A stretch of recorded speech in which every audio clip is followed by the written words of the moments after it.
al libro de Santiago. Ya hemos hecho la introducción, hemos hablado de las pruebas, pedir sabiduría a Dios para entender el propósito de las pruebas, hemos hablado de las tentaciones. Entonces vamos a marcar por lo menos lo que hemos visto. Prueba, prueba, ¿sí? Tentaciones.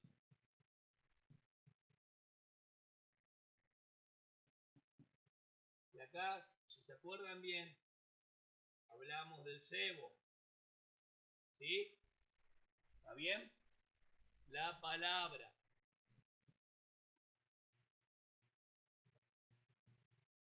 Como recurso mnemotécnico PTP, no es un partido político por la duda. ¿Sí? Las tentaciones, Dios no tienta a nadie, pero Dios la utiliza para probar también nuestra fe. Las pruebas son para fortalecernos y hacernos madurar. Las tentaciones siempre tratan de hacernos caer, porque Satanás nos quiere, nos odia. Pero el gran problema que se encuentra con Romanos 8.1 y se encuentra con Romanos 8.31. ¿Quién acusará a los escogidos? Dios, el que justifica. Si Dios me justificó, el único que me puede condenar y no lo hace. Amén. No hay ninguna condenación para los que están en Cristo Jesús. Y esto no se basa a tu manera de andar ni tu conducta. Tiene que ver con la posición que tenemos ya lograda en la obra consumada de nuestro Señor y Salvador Jesucristo. Las pruebas fortalecen, las tentaciones aún Dios las utiliza como medio para probar nuestra fe. Y si no, miren Job, capítulo 1 y capítulo 2. Job te sirve porque no hace nada, vos le das todo, pero tocale un poquito. Y no le tocó un poquito, le tocó todo. Las finanzas, la parte agro del campo, sus hijos, su familia, su bienestar emocional. Los amigos decían, este pecó, vamos a orar por él. Y después Dios habló a los amigos y mostró a Eliú, mostrando que los amigos estaban en mala condición porque pensaban que a Job le pasaba todo eso a causa del pecado. Y Job era un hombre temeroso de Dios. Ya era sacerdote porque él ofrecía sacrificio por si sus hijos hubiesen pecado. Igual que nosotros. ¿Se dieron cuenta de la responsabilidad? Nosotros tenemos el Espíritu Santo en este tiempo.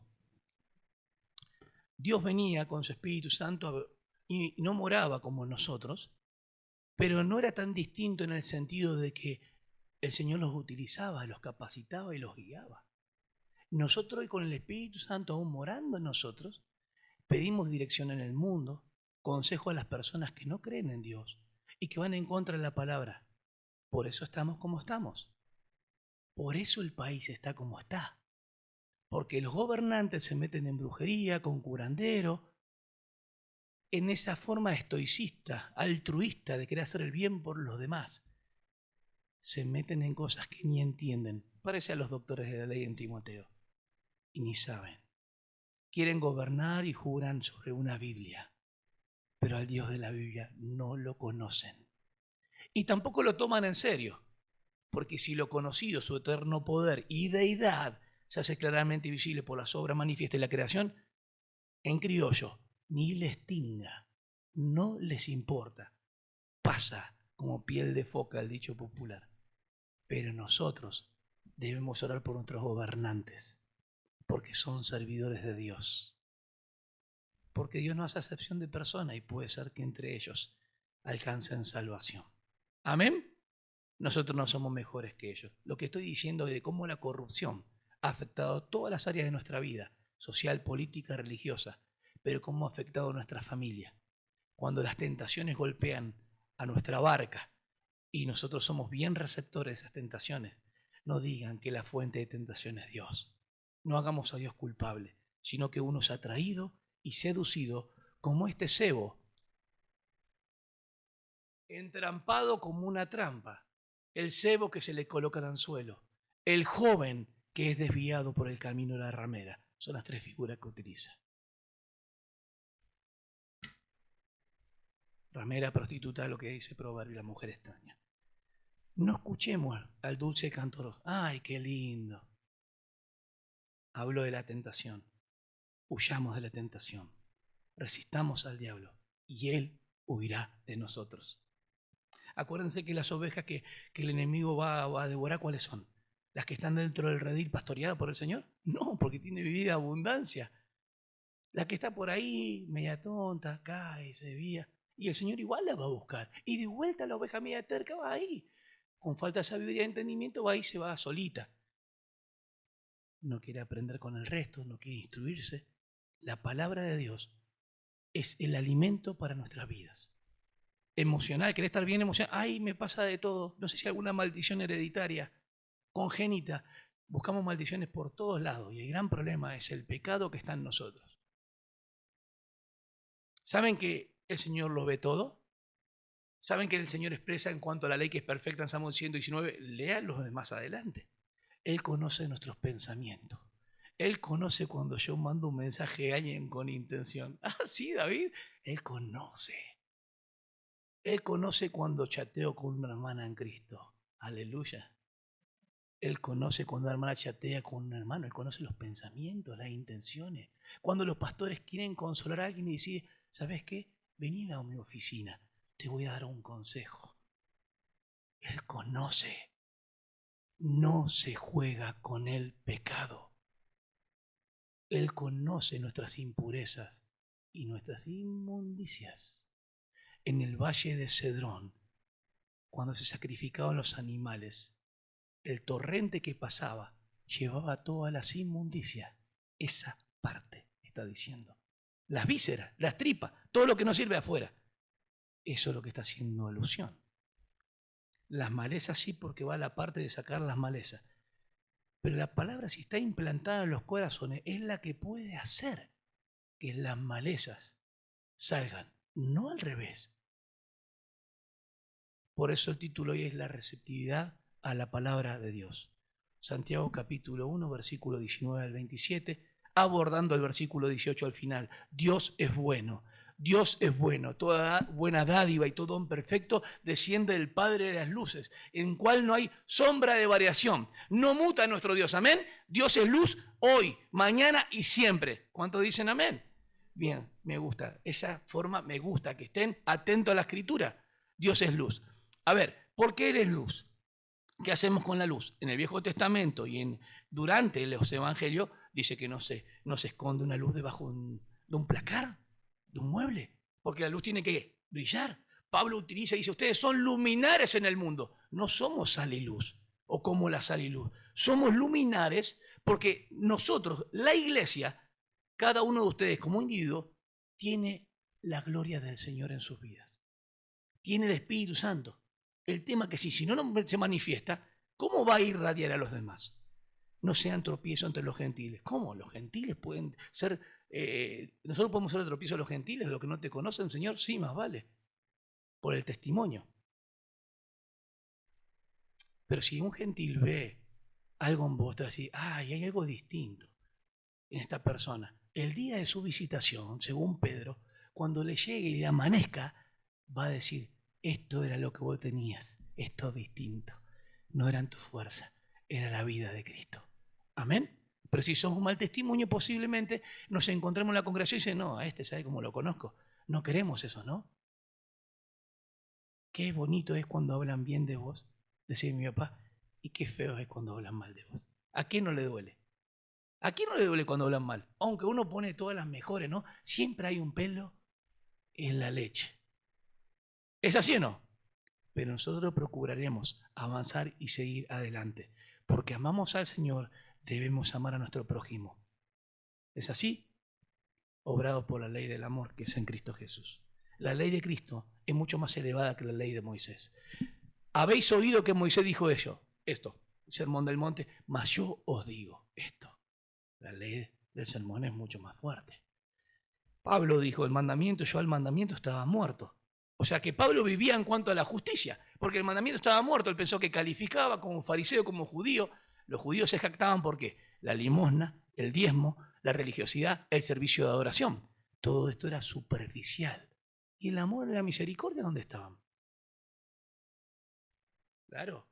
Fíjense el entendimiento que tenían de la teología propia. Se encuentra el fariseo y el publicano y dice, sé propicio a mi pecador. Todavía la cruz no había pasado. pero tenía la intención de saber que había algo que derramaba sangre, que era un sacrificio. Sabían en cuanto a Dios que tenían que tener temor a Dios, se permiso a mí, se referían a Dios. Hasta ahí la tenían, ese era el mensaje para ellos. ¿Y el fariseo qué dijo? Yo no soy como este.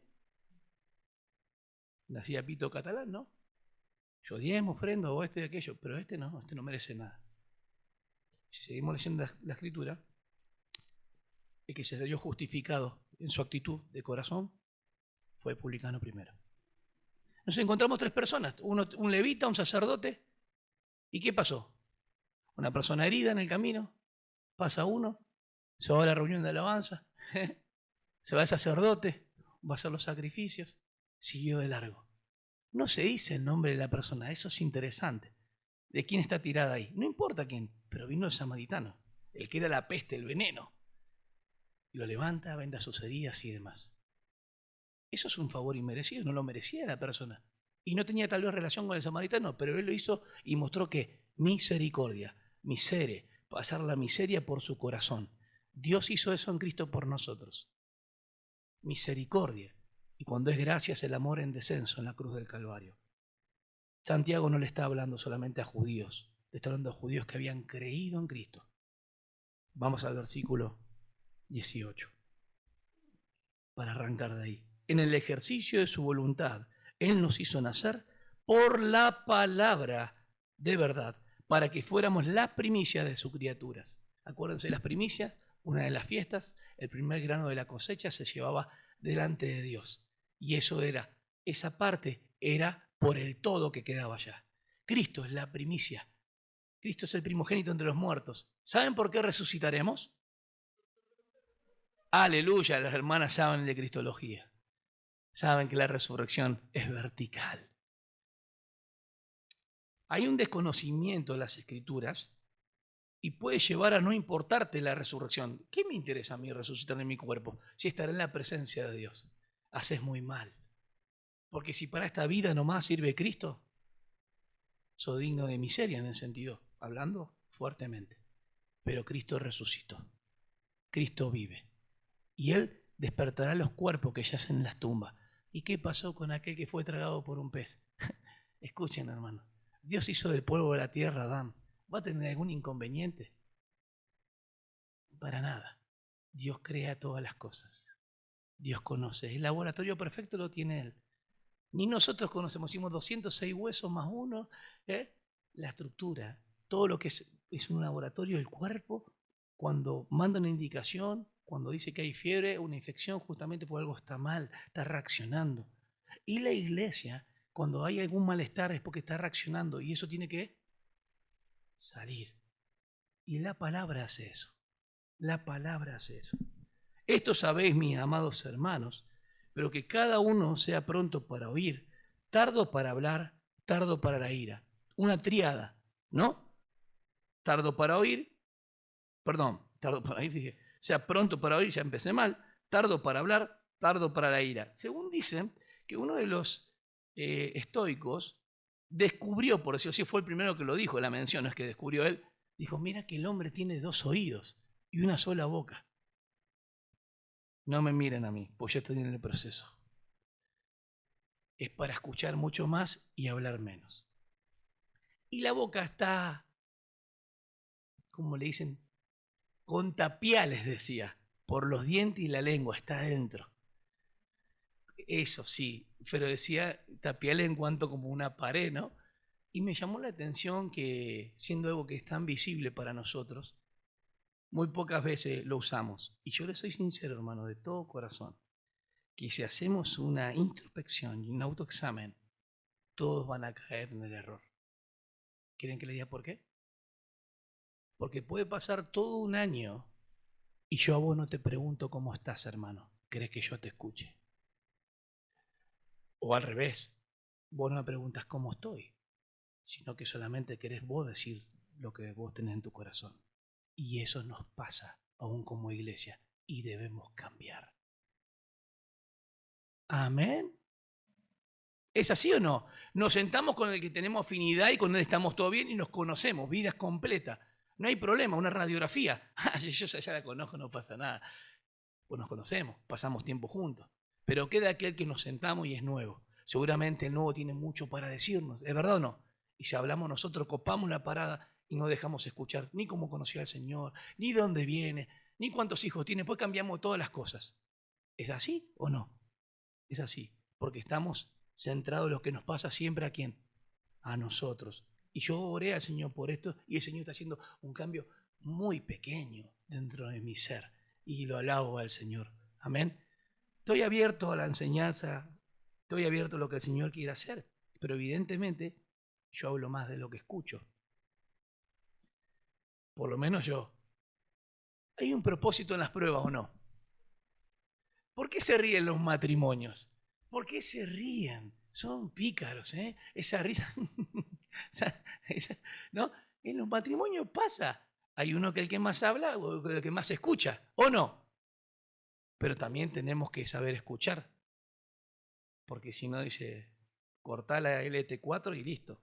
Bien, nosotros necesitamos entender esto. El hecho de oír no es escuchar que entre por un oído y salga por el otro, sino es oír con atención. Presten atención a esto, hermanos. Si yo digo que la palabra dice, mis amados, pero que cada uno sea pronto para oír, ¿me siguen o no? ¿Por qué Santiago coloca esa palabra pronto para oír? Si yo tengo pruebas, hay tentaciones, ¿qué voy a hacer en el afán de poder querer salir? ¿Voy a tomar malas decisiones, sí o no? Entonces, al oír con atención, voy a estar sometido ¿a qué? A la palabra y al entendimiento de lo que Dios quiere hacer a través de las pruebas y las tentaciones. De eso está hablando. Porque si no oigo la palabra de Dios, la que me instruye, la que me guía y demás, voy a cometer lo que dice después. Tardo para hablar, ya va a salir algo de la palabra, algún enojo, lo que te pensás, alguna cosa más elevada, y tardo para la ira. Y hay que tener cuidado con ese airados y no pequéis, porque la ira ya es un resultado fuerte cuando yo te revoleo un plato, te tiro con un... Entre hermanos no pasa eso. Sí, entre hermanos pasan que van a comprar siempre a Ribolot, ahí en Buenos Aires. Entre hermanos también se tiran algún... Sí, ¿cómo que no? No, si nunca se tiran, nunca golpean así fuerte, nunca pegan un grito los hermanos. Son santos, santos, santos. ¿Los virasoros corrientes? La ira.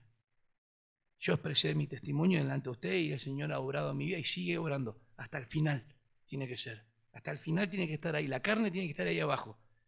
¿Cuántos dicen amén? Su carne tiene que estar ¿dónde? A los pies de Cristo. Tiene que estar todo el tiempo. Ya hemos sido crucificados. Es una cuestión de todos los días. ¿Las pruebas tienen un propósito o no? ¿Estuviste pensando esta semana? Ahora entiendo por qué esto me pasa. ¿O no? ¿O te estuviste quejando? Si te quejas y te enojas, no estás prestando atención, no estás oyendo la palabra. Porque el oír lo que permite, ¿qué es esto? Que sea permeable el corazón y tener una sumisión y decir, ah, Señor, ahí está tu voluntad. Ahora es lindo estar en la voluntad de Dios, ¿eh? Uno se da cuenta cuando está en la voluntad de Dios. No es que todo te sale bien, cuidado. No todo lo que sale bien que indica que es la voluntad de Dios. A veces hacen esta pregunta, ¿no? El hecho de la voluntad de Dios, la voluntad permisiva, la voluntad perfecta.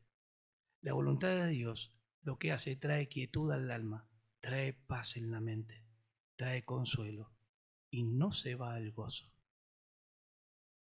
Porque edifica, fortalece, mantiene, va hacia adelante. Eso es.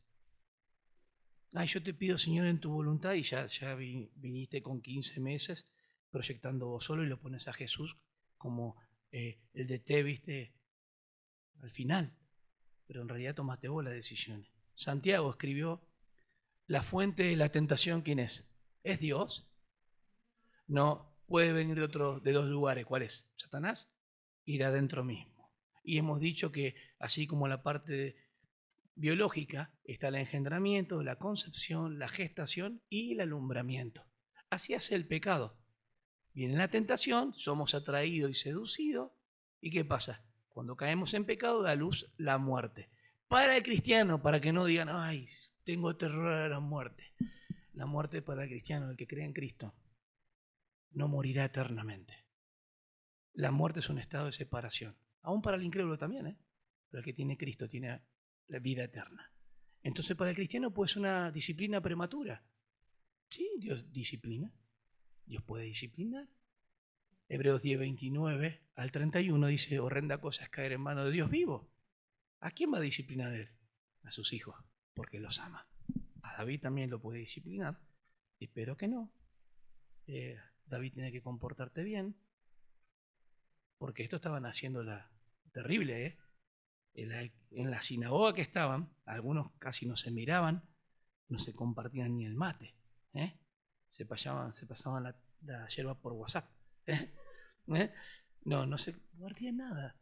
Y se hacían esto de denigrarse, era que no puede suceder, no estamos exentos. Ahora estamos fortalecidos en el Señor, sigamos así, no dejemos ninguna indija de murmuración, cortemos de raíz las cosas, para que el Señor pueda proveer la salida de nuestras vidas, para que sea uno el que esté débil y no la mitad de la congregación. Amén.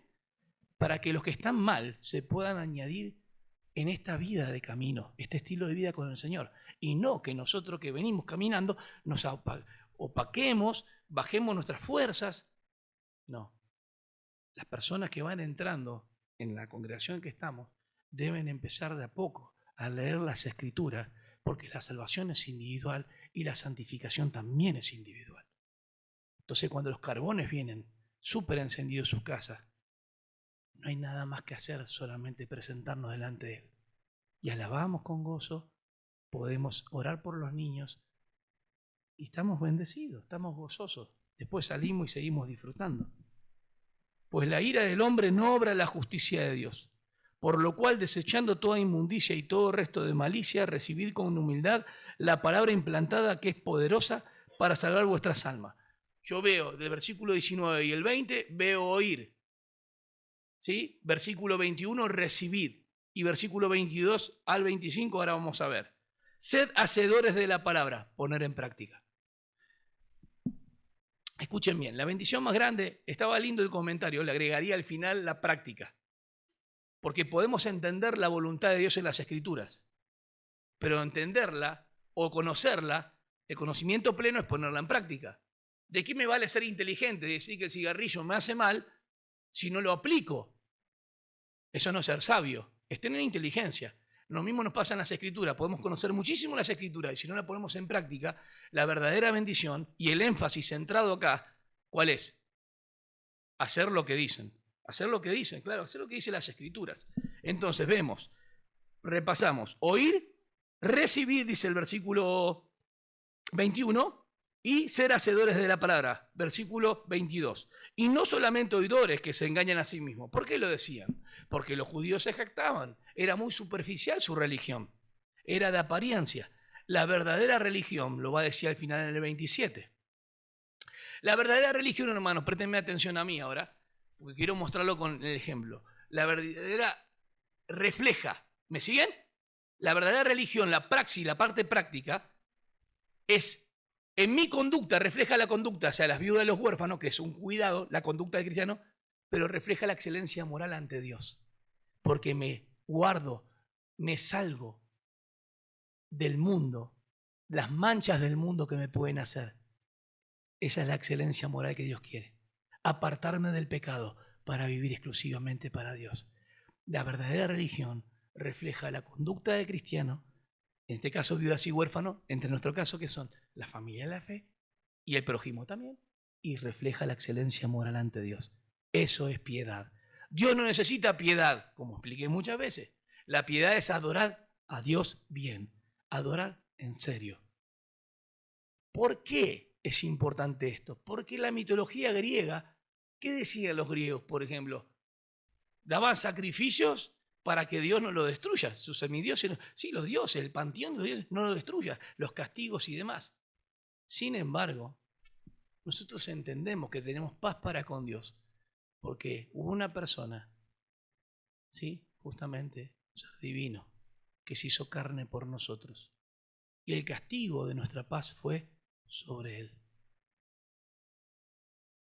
Nosotros en Cristo obtenemos la redención y la libertad del poder del pecado, pero hemos obtenido también la libertad del pecado, de la ley del pecado, porque el pecado no se enseñorea de nosotros. La palabra de Dios y la prueba sería el final del versículo 19 al 27. O sea que cuando leímos del 1 al 12, que inclusive el 12 está dentro, porque el 12 muestra cómo los hermanos, si obedecen, tienen la corona de la vida, las consecuencias de la obediencia. Pero más adelante, en el 15, si usted lee en el 15, va a mostrar la desobediencia. Si la persona no es desobediente, ¿la consecuencia cuál es?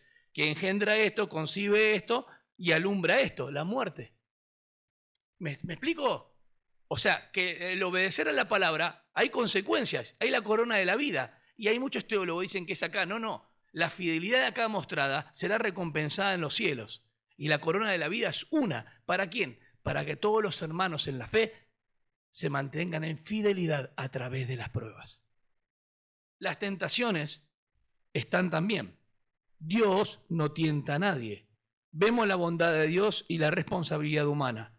Por esto, Dios en su gracia nos da sabiduría para enfrentar las pruebas, y eso estaba en el versículo 5 al 12. El que tiene falta de sabiduría, ¿qué dice? ¿Por qué? Porque la da sin reproche. Perfecto, acuérdense esa palabra. Y decía que el hombre no tiene que ser inconstante, como la ola de ¿qué? La metáfora y la figura del mar. Acuérdense esa metáfora porque ahora va a hablar del espejo. No nos tienta a pecar, sino que nos prueba, versículo 13 al 16, pero para fortalecernos. Dios es bueno y toda provisión, dádiva, don, viene ¿de quién? De nuestro Dios. ¿Qué es lo que hizo con nosotros para demostrarnos que no quedamos separados de Él? Nos hizo nacer de nuevo. Somos renacidos para una esperanza viva. ¿Por medio de qué? Primera de Pedro 1:23, por medio de la palabra. Implantada la palabra de Dios. Hermanos, esto es bueno que podamos entenderlo desde el inicio. ¿Cómo es que vos y yo somos salvos? Lo voy a hacer rápido. Algunos están diciendo que no, que ellos eligieron a Dios. Nosotros encontramos en las Escrituras que Pablo dijo, bueno, la verdad que vos nos elegiste a nosotros, no es que yo te elegí a vos. Entonces entendemos que las personas que han creído en Cristo Jesús es porque Dios los tenía en sus planes. ¿Hasta ahí vamos bien o no?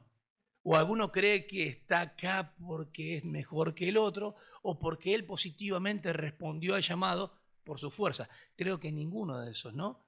Sabemos que el Señor nos llamó. Hay una fuerza atractiva de la cruz que nos arrastró hacia Cristo. ¿Y quién nos convenció de pecado? ¿Por medio de qué? De la palabra. ¿Y qué hizo con nosotros? Nos hizo confiar en Cristo Jesús para salvación. No me dijo arrepentite y deja el pucho o deja el alcoholismo. Eso lo debo hacer por una conducta, con discipulado. Eso tendría que ser superado. Vencer pequeñas batallas hay que hacerlo. Pero no me pidió que deje distintos pecados para ser salvo. Jamás. Él me aceptó en Cristo al principio. Amén. Y eso es importante que lo entienda. Los otros pecados y las inmundicias y todo eso lo vamos a sufrir muchas veces. ¿Desde dónde vamos a ser atraídos y seducidos? Desde adentro. Y esto va a estar acá. Por ejemplo, el placer va a estar todo el tiempo constante. ¿Qué va a ser el placer? Como la mujer que va a desviar a un joven. Esa es la carnada. El placer. Uy, si me siento tentado, ¿qué debo hacer? No, yo voy a resistir un poco más. Le voy a mandar un mail. Sonaste. Te va a hacer de goma. Puede ser el hombre también, obviamente. Que sí, ay, pobre, las mujeres le dan. No, pero está personificando. No juguemos con el pecado, porque vamos a salir lastimados. La restauración del Señor siempre está, pero es tan triste caer en ciertas cosas que uno sabe conscientemente que le ha fallado al Señor. No es tan rápido. Es serio el tema. Si seguís, si estás bien, permanece firme. Tanto el que cae como el que permanece firme es del Señor. Amén. Pero permanece firme mejor. ¿Dios es bueno o no? Entonces las exhortaciones son mandamientos claros para nosotros hoy. Pronto para escuchar, tardos para hablar, tardos para irarnos. Porque la ira del hombre no ¿qué? No engendra. Si no obra, no engendra la justicia de Dios. Miren, si no engendra la justicia de Dios, no produce. es inútil, infructífera. ¿Se entiende lo que estoy diciendo? Pero la justicia de Dios sí obra y trae abundancia de fruto. Amén. Desechar lo vil, hermano, desechar a vil o vil, el pecado, todo lo que Dios no agrada, y recibir la palabra ¿qué? Bien, la palabra limpia, la palabra pura. ¿Dónde suele usarse eso en las parábolas? Que lo usamos siempre. En Juan capítulo 15, versículo 3.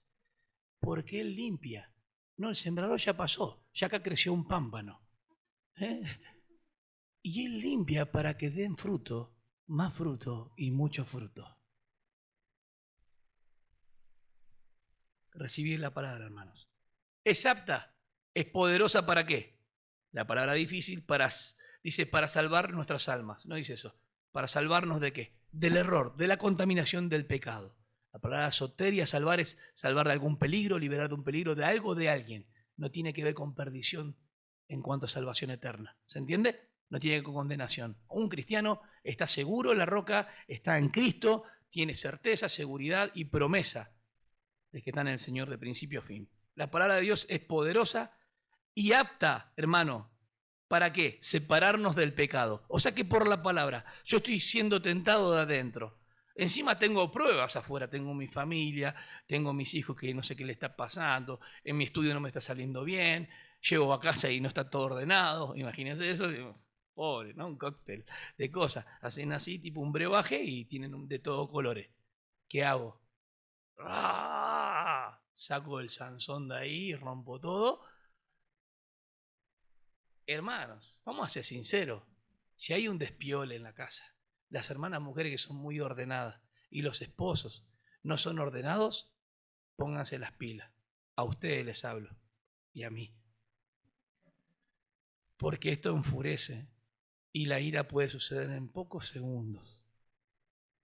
Y mujeres, no hagan ciertas cosas que también a los hombres, sus maridos, por más que sean incrédulos. Ah, esas palabras para nosotros son muy... No, y si los maridos son incrédulos, aún más testimonio, ¿no? Ay, Dios mío, no debe ser fácil. Dejas por ahí, ¿quién dejó el café acá, el mate? ¿Por qué pusieron acá? Las mujeres son muy meticulosas. Hay hombres que también, son los menos, pero debemos también prepararnos en esas áreas.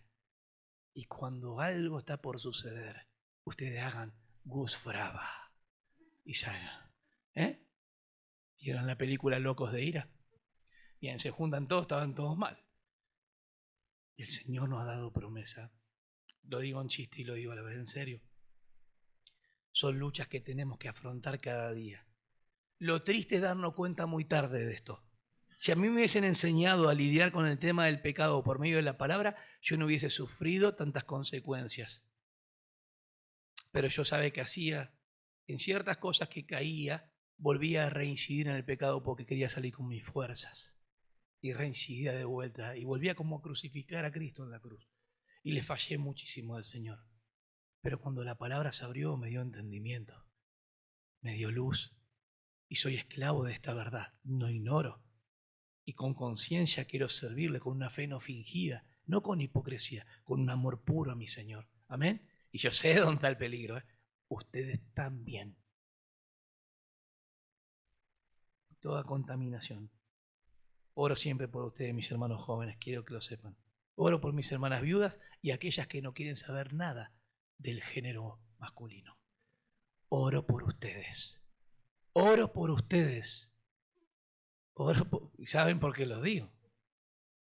Comentaron el otro día algo en el Agape, la casé igual. Pero nosotros no nos apresuramos, ¿no? Nosotros vamos a tomar la posición que tenemos en Cristo y vamos a decir, Señor, ¿qué quieres vos para este tiempo? Me quedé sin trabajo, vamos a hacer distinto. Voy a orar al Señor, tú me vas a proveer de algo. Tranquilo lo demás. Dios nos va a proveer, nos va a dar la salida en este asunto. Estamos pasando algo difícil en el matrimonio, no le queremos contar a nadie, ni a mí, ni al liderazgo. No sabemos, porque no lo sabemos. ¿Es algo de ustedes privado? No hace falta exponerlo públicamente, puede ser algo de ustedes. Dios, vos nos vas a dar la salida. Pero tiene que haber un corazón receptivo a la palabra, porque es la palabra, no son sus pensamientos ni sus opiniones que lo van a llevar adelante, porque al otro día, cuando caigan de vuelta, va a decir que les faltó la fe. No se apoyen en su propia prudencia, apóyense en la palabra, porque libera, porque rescata, para que podamos disfrutar de la abundancia y la plenitud de la vida en Cristo. Los lectores debían actuar con armonía con este pensamiento. Del 22 al 25, la praxis de las Escrituras es vital. La palabra de Dios y la obediencia es vital. Podemos enojarnos y quejarnos de las pruebas, pero solo en la misma palabra tenemos sumisión. Solo en la misma palabra, tenemos el antídoto a eso, ¿no? Una respuesta airada a las tentaciones no promueve la justicia de Dios. ¿Qué busca? Nada bueno, ¿no? No busca producir nada en los cristianos, en su carácter y conducta. Por eso la respuesta ante el versículo 21, ¿qué dice? Por lo cual, desechando toda inmundicia, todo resto de malicia, eso es interesante, todo tipo de comportamiento impuro que se encuentra fuera de la voluntad de Dios. La palabra salvar en el contexto habla de preservar su vida de las consecuencias del pecado. Las consecuencias de un cristiano rebelde lo pueden llevar a una muerte prematura. Todavía está hablando de las consecuencias de la obediencia también. Versículo 12, la corona de la vida, y la desobediencia puede ser la muerte física. Hacer lo que dice es el centro de Santiago. Por eso vemos que el versículo 19 al 21 enfatiza escuchar la palabra de Dios y lo podemos colocar así. Oír, recibir, obedecer. Esa obediencia que está, la praxis, ¿no? La ley de Cristo es aplicable a aquellos que han alcanzado liberarse del pecado. Acá hay uno. ¿Somos libres del pecado? Entonces la ley de Cristo es la que rige en nosotros, no la ley de Moisés. La ley de Cristo es la que obra por el amor. Gálatas capítulo 6, versículo 2, dice que obra por el amor. Gálatas 6, 1, 6, 2. Primera de Juan capítulo 2, versículos 7 y 8. Si alguno pecó, no nos engañemos, porque tenemos a alguien. Obra por el amor es la ley de Cristo. Juan, este sí me interesa, quiero leerlo con ustedes. Segunda de Juan, porque tal vez se puede pasar por arriba. Desde primera de Juan lo leemos siempre. Segunda de Juan, versículo 7. Pues muchos engañadores han salido del mundo que no confiesan que Jesucristo ha venido en carne. Este es el engañador y el anticristo. Versículo 8. Tened cuidado para que no perdáis lo que hemos logrado, sino que recibáis abundante recompensa. Cuando nosotros nos extraviamos y nos desviamos, estamos perdiendo el objetivo y la meta, que es poner nuestros ojos siempre en Jesús, que es el autor, pero el que perfecciona nuestra fe. Santiago, las hermanas y los hermanos que están en Grupo Casero saben que el tema del asunto es siempre la madurez y el desarrollo. Amén. Todo esto es para alcanzar madurez y desarrollarnos, para prepararnos y estar apto ante cualquier circunstancia y situación. Versículo 26. ¿Cuál es la falsa religión, hermano? El hombre nace religioso. ¿Ustedes sabían? Los bebés son hermosos, pero nacen aún caídos. ¿Se entiende o no? Y nacen religiosos, por eso expresan religiosidad. El hombre tratando de llegar a Dios. Esperemos un tiempito más y vamos a ver que el hombre, de una u otra manera, se va a enfocar en algo para poder agradar a Dios. Y si no lo hay para él y no existe Dios, va a crearse una religión. Porque aún el ateísmo tiene su ortodoxia, lo que creen, y su praxis, su práctica. Nadie se salva de esto. Todos nacen caídos y nacen religiosos. Pero la religión externa debe ser acompañada de la piedad, que es como interna, porque si no es inútil, inefectiva, infecunda. El comportamiento externo tiene que ser un resultado del comportamiento interno. Y los judíos, qué increíble, ¿no? Que ellos, la apariencia y lo superficial era lo que más fuerte tenían. Versículo 27. La verdadera religión, el servicio genuino, se manifiesta por un misericordioso amor, cuidado de los demás en sus dificultades, la viuda y los huérfanos, mis hermanos en la congregación, sus familiares también. Hay hermanas que tienen familiares que son inconversos y Dios te dice, ponete ahí al lado, hablarle de mí, ayúdale, limpiale, ayúdale en lo que tenga que hacer, hacerle un mandado, no se puede mover, está inmovilizado. Más los hijos tienen que honrar a sus padres y bien hacen, porque recibirán delante del Señor. ¿Saben ustedes que hay que honrar a los padres siempre? No, ay, yo me voy de mi casa, cumplo 18. A los padres hay que honrarlos siempre. No, pero a los padres que son cristianos, porque yo, no, al padre, quien sea. Pero mi papá es malo, honralo. Y la separación del pecado es apartarse, porque es mantenerse individualmente, libre de las manchas del mundo. La pureza moral es un indicador. Si hay pureza moral, si nosotros estamos bien conectados en comunión con el Señor, y bien acá en nuestro coco, en nuestra mente, y no dejamos entrar cualquier cosa, ¿no? Sino que nos mantenemos con limpia conciencia, eso va a resultar en algo bueno. ¿Amén? Por eso lo que miramos, la pureza moral es un indicador, externo de la piedad. Y el cuidado refleja la conducta. Fíjense que el cuidado hacia la viuda y el huérfano era reflejado por una conducta. Si yo digo que amo a Dios y le digo a un hermano que más adelante va a decir, ¿sabes qué? Voy a orar por vos para que el Señor te provea comida, y yo me como un terrible asado en mi casa, entonces mi fe es diabólica. Porque digo que creo, pero no hago. Es inútil. No tiene sentido eso. La pureza moral refleja el carácter de Cristo. Cristo no hubo personas sobre la tierra, siendo Dios encarnado, lo manifestó también. Siempre me llama la atención que a los que le maldecían, Él no les dijo nada. Él se cayó como la oveja que va al matadero. Amén. Y fue delante de ellos. Mi pregunta a la amada iglesia hoy es, ¿queremos reflejar esta excelencia moral dentro de nosotros? ¿Y queremos que esa religión realmente externa fuera a ser un producto, un resultado de la interna? Porque la palabra de Dios mora en abundancia en nuestros corazones. Si la palabra de Dios fue implantada en algún momento que creíste, bueno, yo creí en el Señor en el 1985, tengo 40 años del Evangelio. Amén. ¿Cómo estás hoy con la palabra? ¿Tenés contacto con la palabra? Porque en la oración vos estás hablando con el Señor. Pero en la palabra es cuando Dios te habla y lo que quiere en su voluntad que vos hagas. Y no te metas en cosas que el Señor no te pide, sino que seas dirigido en aquellas que Él sí quiere que hagas para bendecir a los demás. Señor, te agradecemos porque tú eres bueno y eres fiel. La receptividad.